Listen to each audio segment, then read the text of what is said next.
This is a quick review of the dormant position control switch I got on Amazon Prime for about 112 bucks, I think, somewhere in there. It's for the LB7 Duramax. Those of you who have the LB7 Duramax knows the original design for this unit isn't the best. So if you don't waterproof them, they will give out. I learned that the hard way.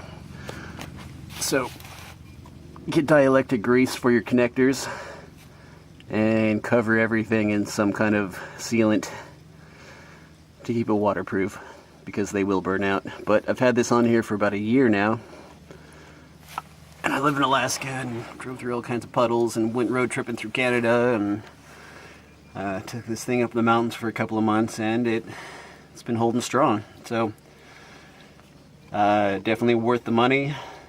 I hope I never have to buy it again. Pretty easy install. It came with everything you needed. Everything fits. Amazon Prime, so you get free shipping.